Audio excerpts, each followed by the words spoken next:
You know how sometimes you just get this feeling that there's something really significant happening, like bigger than the day-to-day news cycle? Yeah, absolutely. Something that could, really shift things globally, but maybe isn't getting all the headlines. Exactly, those undercurrents. And I think today we're diving into one of the biggest, the growing clout of BRICS plus A. BRICS plus A, Mm. definitely one of those significant shifts underway. Right. Now, for anyone kind of new to this, that's the economic group, originally Brazil, Russia, India, China, South Africa. But that plus sign, that's important, That's isn't it? very important. It's Yeah. not just the original five anymore. They've been expanding. And most recently, just this past January 2025, Indonesia officially joined, Yeah. became the 10th member. Indonesia, wow. Okay, so the first from Southeast Asia. And I mean, it's the fourth most populous country in the world, right? That's right. That really drives home that this isn't just some minor tweak. This is a big expansion. Precisely. And that's really what we want to unpack today, isn't it? Yeah. Why this bigger BRICS Plus is becoming such a force. Yeah. What's the core mission here?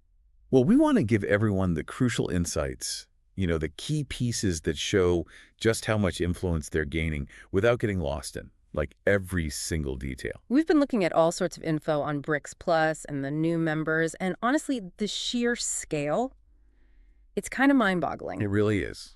So where do we even begin to get our heads around this? Well, I think the first thing that just jumps out is population, the sheer number of people. Okay. You add up all the BRICS plus countries now, you're looking at nearly half the world's population. Half the world. Wow, that immediately puts it in a totally different perspective. It's a massive base. Human capital, potential market, Yeah. everything. And it's not just the number of people, though, is it? Their economic muscle seems to be growing really fast, too. Oh, absolutely. The projections are pretty stark. By 2028, their combined economic output, their GDP, is expected to actually surpass the G7. Surpass the G7, the traditional big economies. That's huge. That's not just catching up. That's a rebalancing, like you said. Yeah, exactly. It suggests a fundamental shift. Okay, so to really grasp that, we should probably quickly define GDP, gross domestic product. Yeah, good idea. It's basically the total value of everything a country produces in a year, goods, services, the lot. A key economic health indicator. Got it. And the breakdown within BRICS Plus itself is pretty interesting, right? It is. China's the biggest player right now. No surprise there. Around 19.5% of the group's total GDP. Okay. Then you've got India, substantial at about 8%. Russia's around 3.5%. And Brazil and the newest member, Indonesia, are both around 2.4% each currently. So China's definitely leading the pack economically. But what I find fascinating is the kind of economy these countries have compared to, say, the US or Europe. It feels different. You're hitting on a really crucial point there. In developed nations like the U.S., a huge chunk of the GDP comes from the service sector. Finance, insurance, real estate, that could be like 21%. Healthcare is another big one, maybe 18%. Right, lots of services, intangible stuff. Exactly. But with BRICS Plus, you see a much bigger slice of the pie coming from Well, real stuff. real stuff, like Yeah. physical things. Yeah, precisely. Food production, energy resources, digging them up, processing them, and manufacturing actual goods, the foundational things. That makes sense. So while a big part of the U.S. economy might be managing money, BRICS Plus is more heavily involved in growing the food, getting the fuel, and building the products. You got it.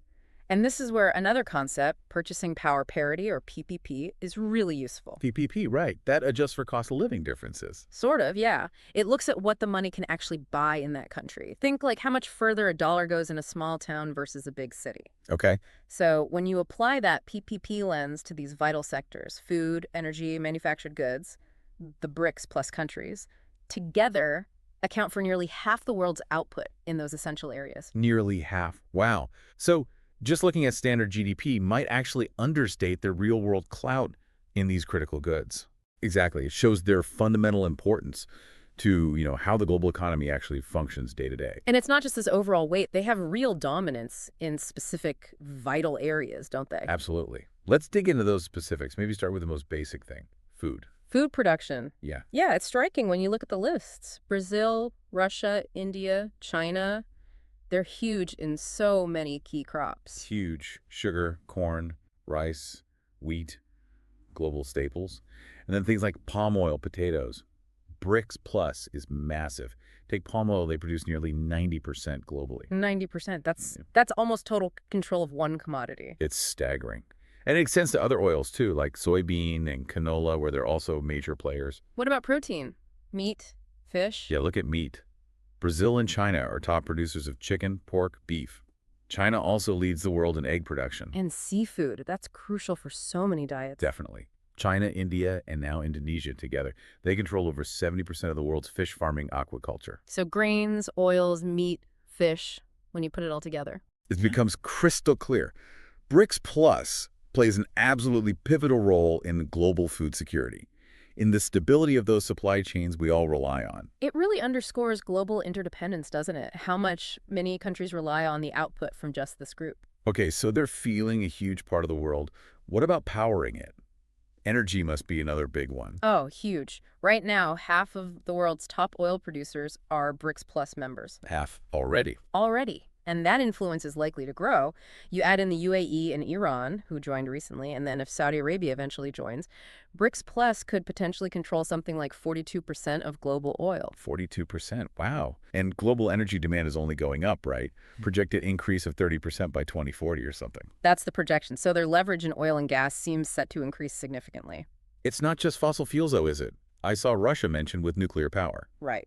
Russia's a major global player in nuclear tech. They've been building plants in India Kudankulam, 6 reactors, more planned. And also in China, Iran.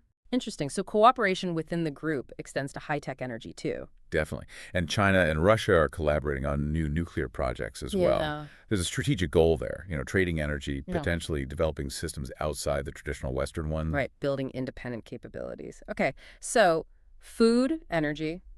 What about the stuff we actually use? Manufactured goods. Another key strength. BRICS Plus is a massive manufacturing hub, and they're getting more advanced. Robots, AI, Internet of Things. They're integrating these technologies pretty rapidly into their factories. Boosting efficiency, boosting output. Exactly. And we saw that example with China and iron production, didn't we? Yeah, that new process. Faster, cheaper, potentially disruptive for the global steel industry. Absolutely. You could reduce China's import reliance. And yeah, it's making some Western steel producers a bit nervous, understandably. So lower costs, huge output, plus innovation. It really cements their role as a manufacturing powerhouse. It does. And that manufacturing muscle is tied directly to another area of dominance: critical minerals. Ah, the raw ingredients for everything. Electronics, batteries, infrastructure. Precisely. And BRICS Plus nations are major players here, too. Brazil and India are huge in iron ore. Russia and Indonesia, key sources of nickel vital for batteries, stainless steel. And China, with the rare earth. Exactly. China dominates the rare earth metals market. These are essential for so much modern tech phones, EVs, even advanced defense systems. That gives them enormous leverage. So control over supply, driving innovation in mining too. It's a strong position. Very strong. Okay, so let's pull this all together. Food, energy, manufacturing, minerals. It seems like the core reason for BRICS plus growing influence is this command over so many essential global resources. That's absolutely the crux of it. It's not just economic power in abstract terms. It's control over the fundamental building blocks of the global economy.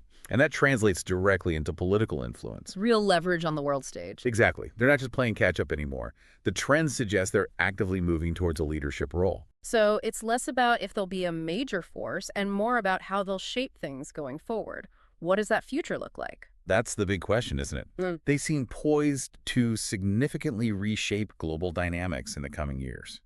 So wrapping up our deep dive, the big takeaway is BRICS Plus is a major growing force, largely because of its grip on essential resources and its expanding economic weight.